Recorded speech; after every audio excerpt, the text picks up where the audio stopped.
Deus abriu uma oportunidade para a vida de Ezequias, do rei. Ezequiel era profeta, também tem o rei Ezequiel, mas é o rei Ezequias. E ele, na sua ingenuidade espiritual, permitiu que as portas estivessem abertas para todas as coisas, não só para as coisas ruins. E aí cabe a gente lembrar que é a gente que abre as portas. Ninguém força a abertura das portas. As portas não se abrem se nós não as abrirmos. É nossa responsabilidade isso. Isso é uma questão básica na ordem espiritual. Estão entendendo? Por exemplo, Deus não invade tua vida. Deus não obriga ninguém a acreditar nele. Deus não força a porta. Deus bate na porta. Eis que estou à porta e bato. Se alguém ouvir a minha voz, abrir a porta, entrarei com ele, cearei com ele. Quer dizer, eu não vou abrir a porta e entrar. E se Deus, que só faz o bem, que nos ama, que quer a eternidade para nós, que nos criou por amor, não faz isso, ele não seria um Deus bom se ele permitisse que o diabo fizesse. Fala, não, Deus não arromba a porta, mas o diabo arromba. Aí nós estávamos ferrados. Estamos ferrados, que lógica divina é essa? Então não se iludam, o diabo não entra na sua vida porque ele tem força para entrar sem que tenham lhe dado a porta aberta, sem que tenha criado maneiras de entrar. O mesmo vale para a intercessão, gente. Quando a gente intercede para que Deus se coloque na brecha, no buraco que tem lá na vida de alguém, ou no buraco que tem nas nossas casas, que Deus coloque intercessores para barrar. Também o diabo não vem sobre as nossas vidas só porque quer nos atacar, apesar dele querer nos atacar. Ele precisa também que algo o envie.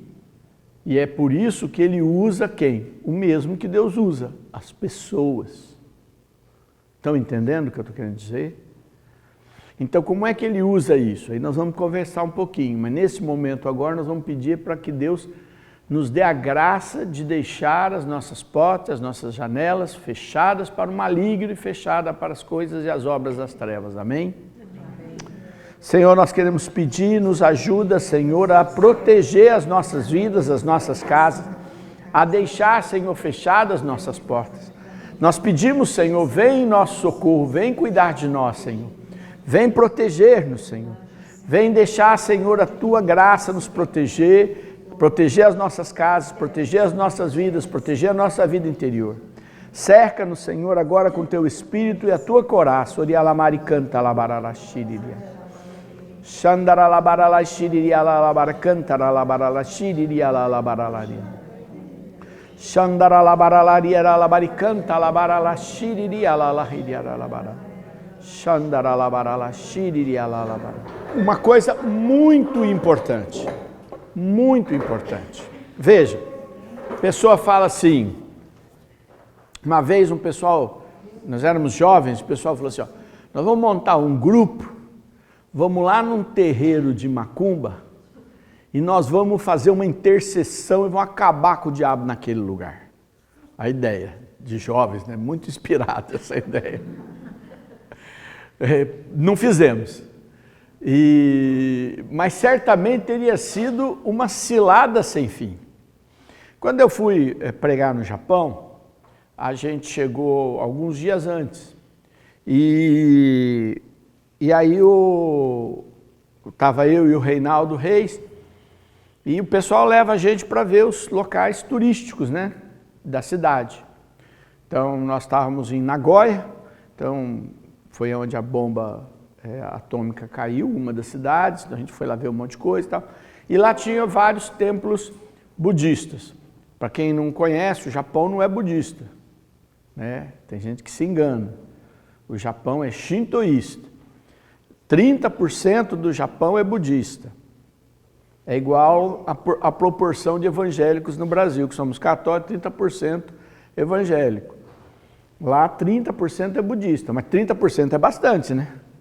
E aí tem templos muito bonitos, até porque é a religião emergente, é aquela assim, a segunda que quer chegar a ganhar da outra, porque isso é mais uma maluquice do ser humano, né?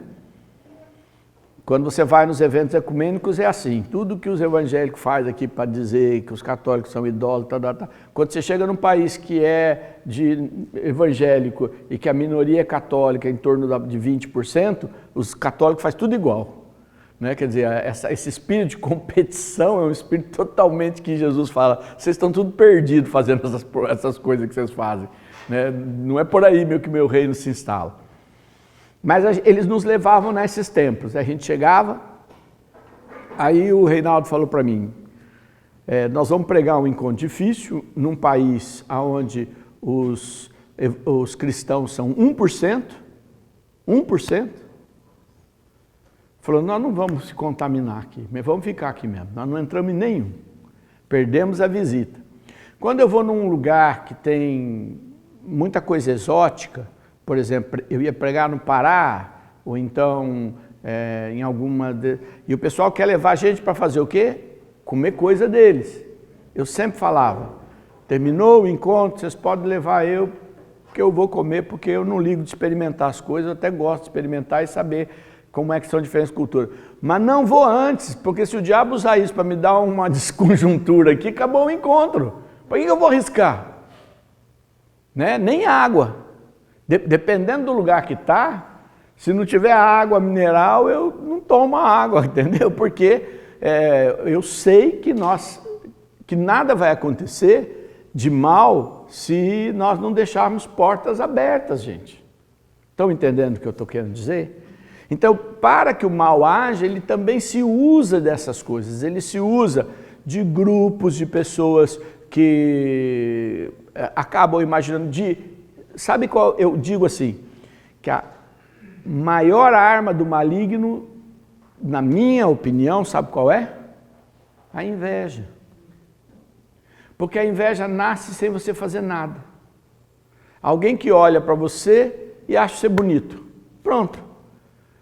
Pode só achar bonito, louvar a Deus, mas pode achar bonito e começar a querer ser igual a você, querer ter inveja de você, querer que você não seja mais tão bonita, querer que você não seja mais tão aquilo, pronto. Ah, nossa, aquela pessoa é tão magrinha, né? Às vezes a pessoa tem um monte de dificuldade alimentar, doença, aí a pessoa fala, tão magrinha, né? Por que é tão magrinha desse jeito, não faz nada, e aí começa a inveja. O diabo é louco para dar inveja. E por que ele coloca e semeia a inveja? Porque através da inveja ele consegue criar um vínculo que é um desejo. Porque o que é a oração? Se não um desejo diante de Deus, se não um mover da gente diante de Deus, se não estar com Deus. Pois o contrário vale também. Quer dizer, o que é que o diabo vai usar? Exatamente aquilo que a pessoa não quer de você. Ah, a pessoa tem... E é nesse ponto que a Áurea tocou muito, porque a pessoa começa a olhar, o que você tem. Não entende as dívidas que você tem. Mas é muito uma ação maligna usar a inveja. E a inveja ele pode usar em qualquer lugar. O diabo não age sem ter alguém ou alguma porta que o permita. Ele não tem esse poder. Lembram-se do livro de Jó? Não é? A gente lembra do livro de Jó, lembra do que ele padeceu, né? Mas vocês se lembram que para cada coisa o diabo ia lá e falava assim, ah, Deus, esse teu filho Jó está aí assim assado, mas é porque a vida dele é boa, porque os filhos são bons. Deixa eu atacar os filhos dele para ver se ele fica bem. Quer dizer, ele pediu autorização. É claro que aquela história de Jó é um livro sapiencial, quer dizer, é um livro para edificante, é como esses livros devotos que a gente lê. Não sabemos se exatamente aconteceu aquilo daquele jeito na vida de Jó, nem se esse Jó existiu de fato. Mas uma coisa é certa, aquele é um ensinamento muito sério. O diabo não pode vir atacar a sua vida, seus filhos, sua casa, sem permissão. E Deus não vai permitir que ele faça isso, a não ser que Deus tenha um projeto muito claro de santificação. Vou até dar um exemplo terrível. Dom Bosco, São João Bosco, famoso santo, santo querido e adorado por tantas pessoas, com obras tão maravilhosas, já estava numa grande caminhada e ficou endemoniado. Acreditam nisso? Como que ele ficou endemoniado? Ele é santo. E um santo fantástico. Está na história de Dom Bosco. O que dizem os exorcistas sobre este assunto? Não é que, no caso específico de Dom Bosco, e há pelo menos uns 4 casos desse, Deus permitiu para mostrar quão nada nós somos se Deus não ajudar.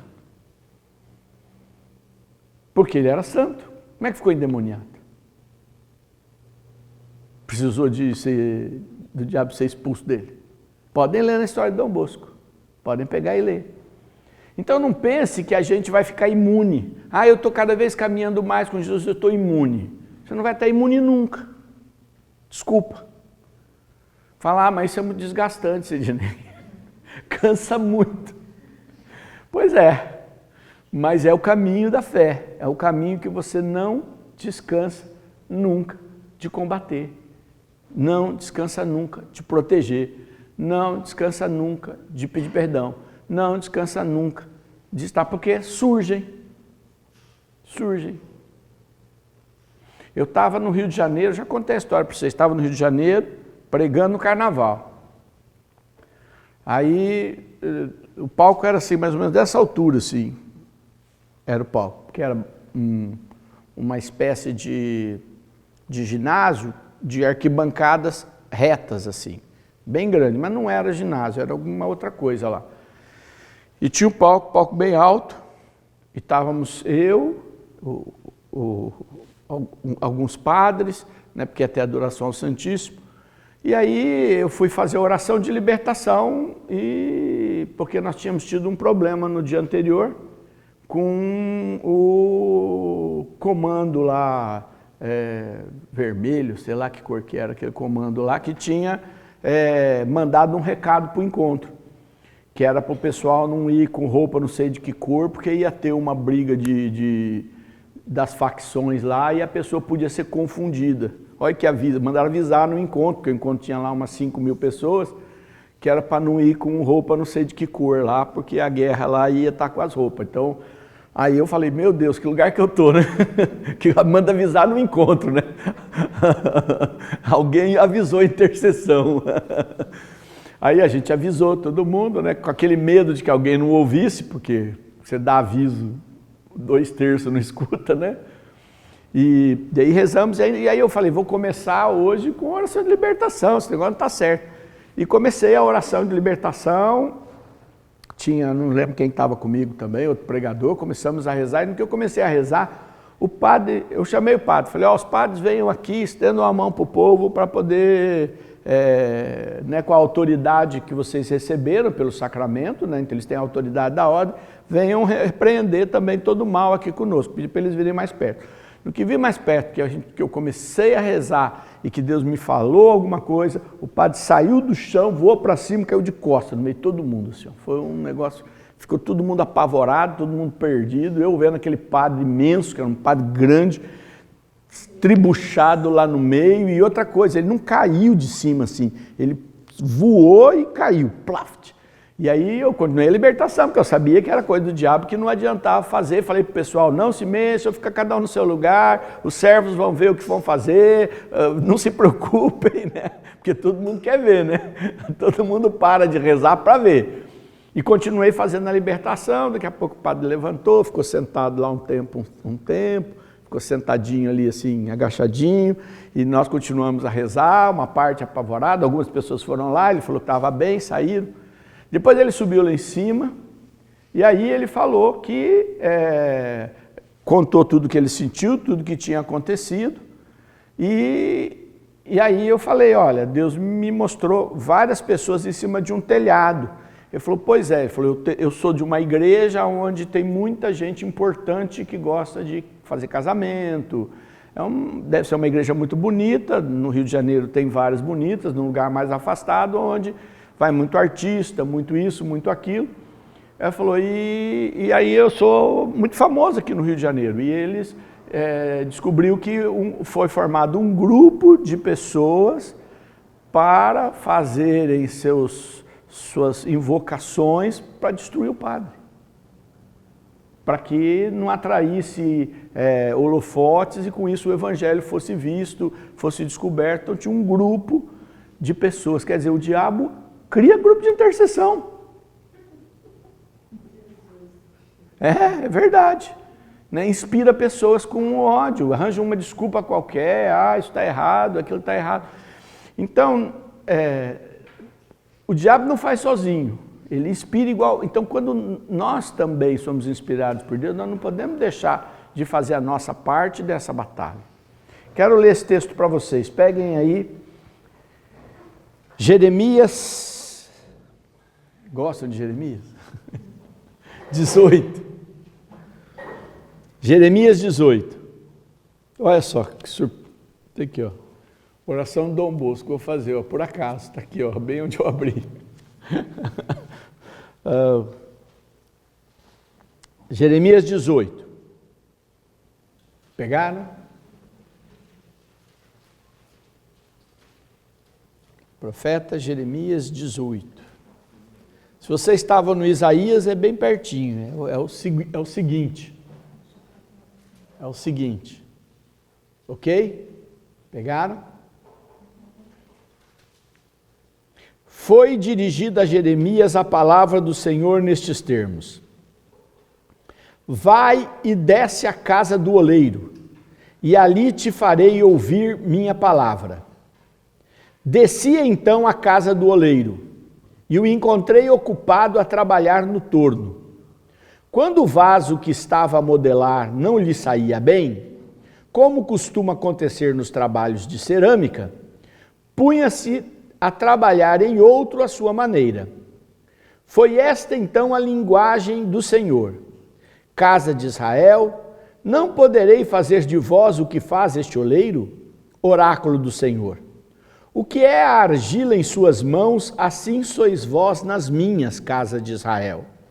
Ora, anuncio a uma nação ou a um reino que vou arrancá-lo e destruí-lo. Mas se esta nação contra a qual me pronunciei se afastar do mal que cometeu, arrependo-me de punição com que resolvera castigá-la. Outras vezes, em relação a um povo ou reino, resolvo edificá-lo e plantá-lo. Se, porém, tal nação proceder mal diante de meus olhos e não escutar minha palavra, recuarei do bem que lhe decidira fazer. Palavra do Senhor. Entenderam? Acho bem clara, bem objetiva. Primeira coisa que eu acho muito interessante é como Deus falou com Jeremias. Deus falava com Jeremias muito. Jeremias é o segundo maior profeta da Sagrada Escritura. Né? Quer dizer, dos profetas de escrita. Né? Dos profetas a gente tem também Samuel, a gente tem Elias e Eliseu, lembram disso?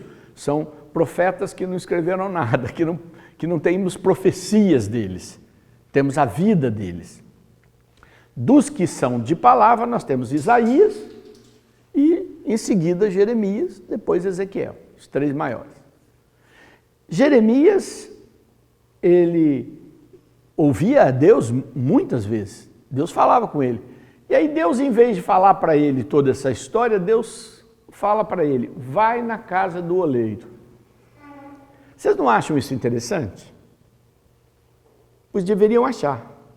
Deveriam pensar na sua vida. Às vezes a gente vai em oração e espera que o Senhor fale conosco lá, naquele momento. A gente se prepara, faz o pedido, a gente precisa saber o que tomar uma decisão, precisa saber uma coisa. Ficamos diante de Deus, fala: Senhor, fala comigo, Senhor, me fala. Abrimos a Bíblia, olhamos, lemos a Bíblia, não sei o que, saímos, às vezes mais animados, às vezes menos animados, às vezes confusos, sem saber muitas vezes o que Deus quer. Acontece com vocês? Acontece comigo. O que acontece é que Deus fala quando quer e do jeito que Ele quer. A gente faz a nossa parte de nos abrir a procurar a voz dele. Mas muitas vezes ele vai dizer, vai lá para o teu trabalho que eu vou te falar lá. E aí chega o cliente que você não esperava, ou chega, ou não é cliente, ou você está fazendo a sua atividade e de repente ali você recebe algo que você sente, é Deus me falando. Ele fala exatamente para Jeremias, vai na casa do oleiro. Ele sabia o que Deus ia falar com ele? Não. Talvez ele imaginou, vai ter um vaso lá, um prato diferente que eu preciso ver. E ele foi. Ele só obedeceu à voz de Deus sem muito procurar criar o que é que Deus ia falar. Deus não lhe falou, ele foi lá. Chegou lá, o que o oleiro estava fazendo? Estava trabalhando. O oleiro não levantou para ele e falou assim, que bom, Jeremias, que você veio. Deus aqui me deu uma palavra para te falar. Isso acontece? Acontece. Aconteceu com São Paulo, não é? O Ananias não foi lá procurar São Paulo quando ele estava lá cego para travar uma profecia para Paulo? Foi. Deus pode fazer assim, mas não foi o caso. O caso foi, o oleiro estava lá trabalhando. O oleiro não sabia nem quem ele ia ser a profecia. O oleiro estava trabalhando, chegou Jeremias. Beleza, Jeremias, beleza. O que você veio fazer aqui? Ah, mas eu vim te visitar. Ah, tá bom, estou trabalhando. Nossa, ficou uma porcaria esse negócio aqui. Jogo fora. Vou começar outro de novo. E aí Deus fala com Jeremias, fala, tá olhando o oleiro? Ele é o dono da argila. Ele faz com a argila o que ele quiser, é barro. É barro, não ficou do jeito que ele queria? Ele joga fora e faz outro de novo. E aí Deus fala com ele, eu não posso fazer isso com as nações? Olha só qual é a diferença, hein? Porque quem que cria as nações não sou eu? Eu não posso elevar uma nação, plantar uma nação, criar uma nação, ou destruir uma nação. Eu posso, sou Deus, eu posso destruir tudo, posso destruir, posso construir. E aí entra o detalhe da profecia. Eu posso mudar de ideia. É isso. Então Deus muda de ideia? É claro que a gente tem que olhar isso no campo da natureza humana. Né? Se eu for olhar pelo lado filosófico, Deus é absoluto, onisciente, onipresente, Deus está fora do tempo, Deus tem todas as coisas sob controle, Deus sabe o hoje, o amanhã e o futuro. Então esse Deus que tem tudo, todas as coisas concorrerão para o seu bem, todas as coisas estarão alinhadas naquilo que a gente chama de providência. Tem gente que pensa que providência, e a gente reza aí o terço de São José providenciais, São José providenciais. A gente reza esse terço para receber, para ver se a gente cobra uma conta, para ver se a gente arranja um emprego, para ver se a gente providencia um negócio. Mas providência, peguem o catecismo da Igreja Católica e leiam o que significa providência. Providência é o fato de que Deus tem todas as coisas dentro da sua providência. Isso é que é providência.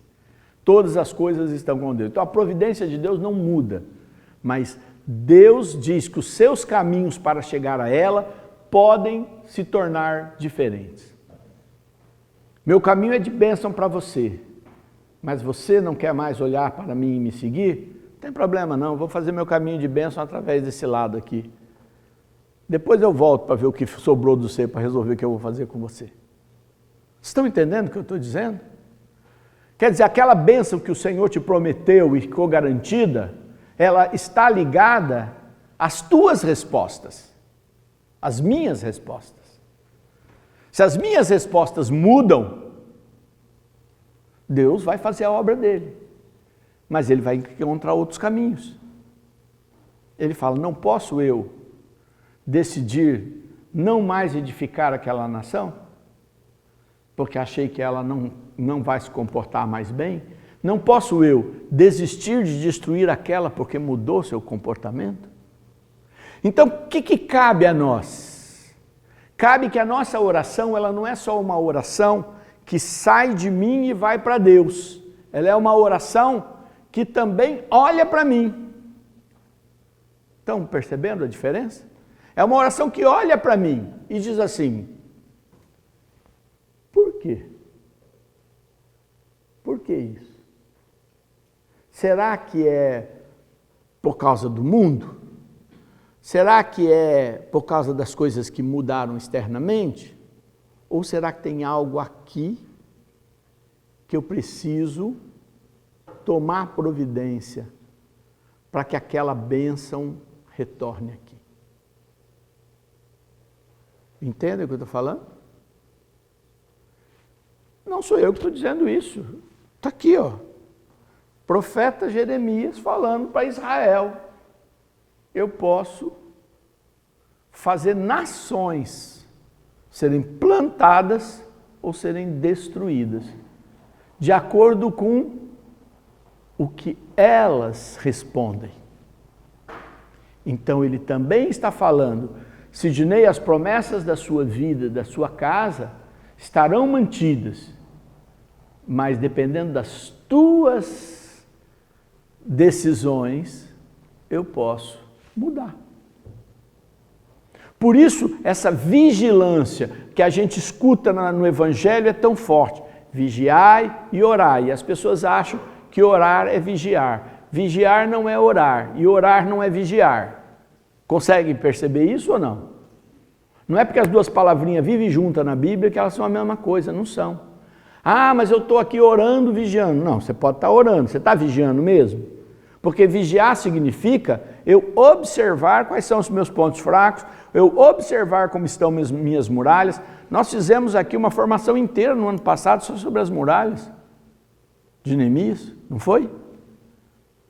E agora nós estamos fazendo essa sobre construir a casa e eu estou dizendo, para construir a casa é preciso que o Senhor a construa. E Ele está me dizendo que Ele pode mudar de ideia. Que depende de que eu aprenda a me vigiar, a olhar para a minha vida. A olhar para ela. Queria chamar a atenção para esses dois lados. O primeiro é a escuta de Deus.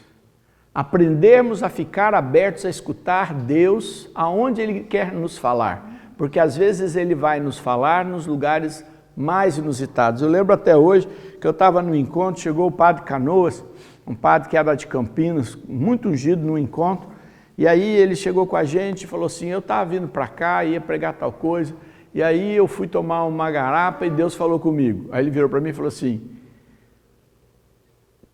Deus fala até quando a gente vai tomar garapa, não sei se ele fala quando vai tomar cachaça, apesar de vir da mesma fruta, né? Eu nunca mais esqueci a brincadeira que ele fez, mas, quer dizer, a hora que ele chegou lá, que ele estava relaxado, Deus falou com ele.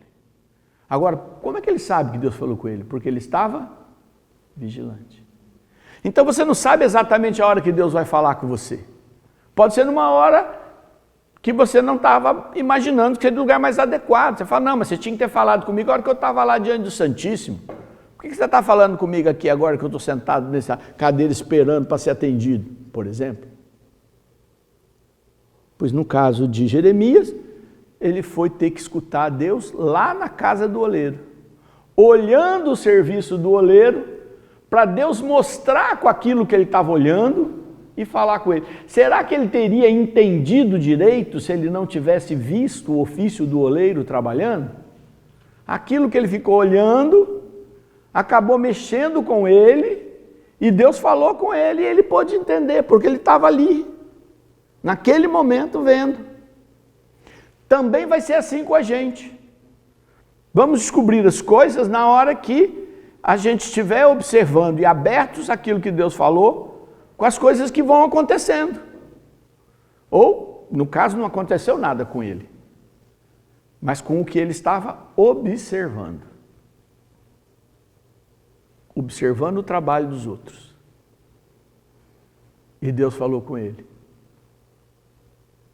Às vezes a gente está até observando os bichos e Deus fala com a gente, não é? Então que nós possamos ter esse cuidado de vigiar para ouvir o Senhor e depois de vigiar para saber que o Senhor pode mudar o rumo de muitas coisas e para descobrir por que o rumo está indo para um lado que a gente não está entendendo. Por que isso não se resolve, que eu já fiz de tudo? Então, Deus pode fazer tudo, eu preciso entender.